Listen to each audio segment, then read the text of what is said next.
So for step 9, attaching the rear upper arms, well, you can see here that we've got these connector pieces, and then we have this turnbuckle shaft, which is going to go into the center of all that, and then they've got this wrench that's going to allow you to make the adjustments. So this should be easier than the usual Tamiya setup with these types of connectors.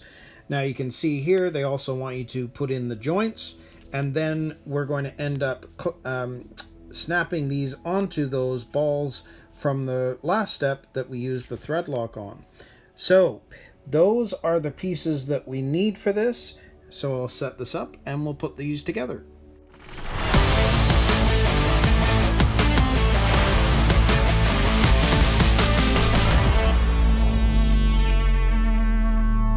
So I went ahead and made one of these just to sort of see what we were dealing with. It's interesting, and you can see that it's 10.7 millimeters, and we can make some fine tuning certainly when it's on the car based on the way this design is. But I'll show you how these are going to end up going on, because normally with these connectors you'd end up twisting them in opposite directions.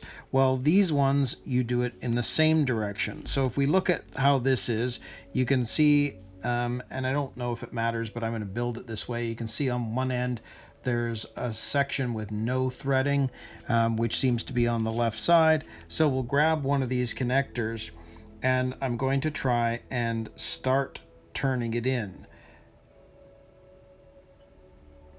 But they're fairly finicky to even get it started. So what we're going to do is we're going to grab the wrench that comes with this kit, and you're going to stick this right there, and we're just going to turn. Oops. Smaller one. There we go. And we're just going to turn. Now I'm also trying to make sure that it's actually going in straight, which it looks like it's going in pretty okay. So we'll keep going here.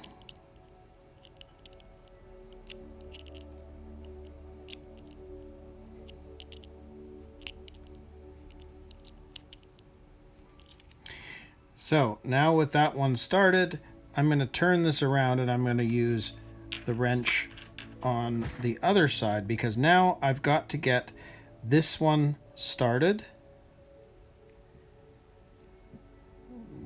Looks like it's going in okay. So now I'm going to have to use the wrench again.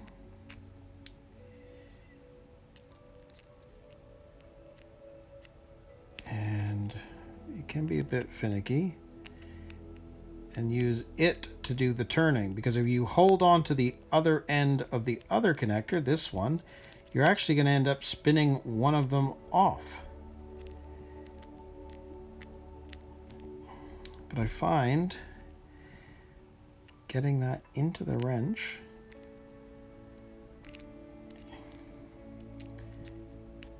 there we go. We'll just keep spinning this on.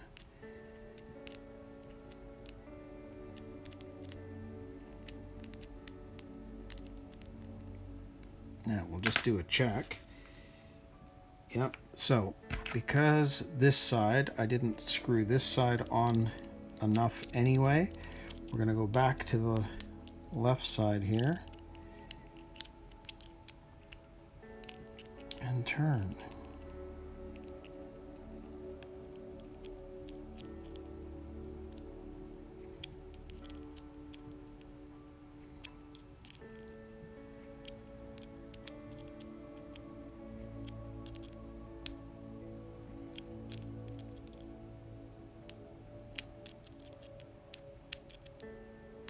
Okay, so let's do a check. It's almost okay, but we're going to do one more turn.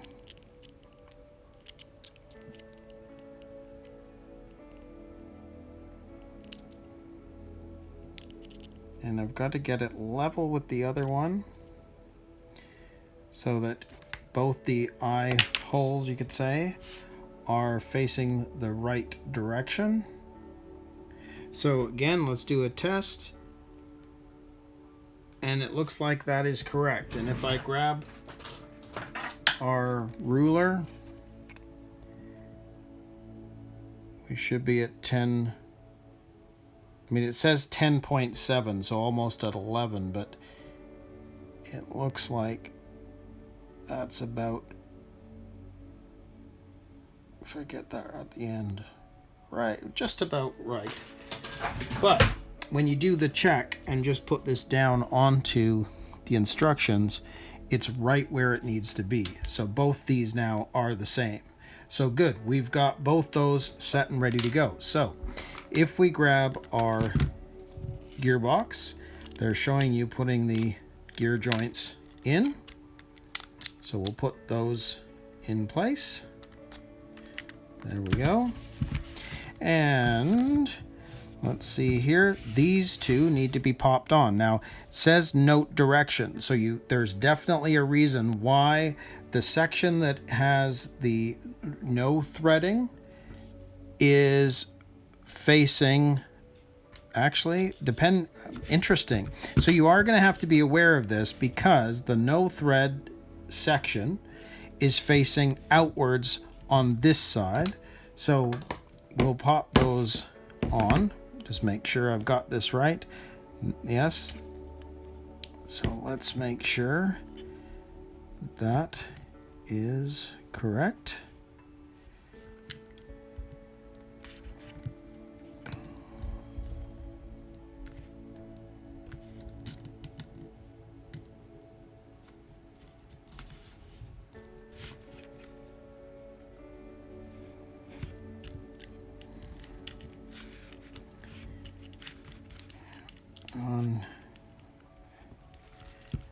I need to be able to see. Well, maybe I can just pop these on with my fingers. There we go. So there's one, and you can see the part that had no threading on it is facing out, and you'll notice that on this side the no threaded section is facing inward. So we've got to put that one here. So let's see if I can pop that on with my finger.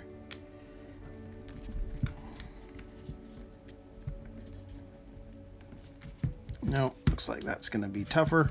We'll try using the pliers once again. And again, just make sure that is correct. Yes.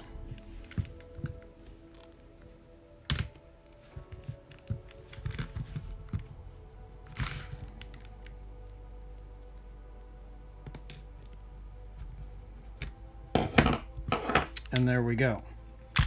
So both these are now on. So again, notice that the no thread section of that is on the inside on this side, on the motor side, but on this side it's facing out towards the wheels. Interesting. Well, that's still quite an interesting design, and obviously the way they've designed this, you can make adjustments on the fly. So very, very cool. So that means that step 9 is complete.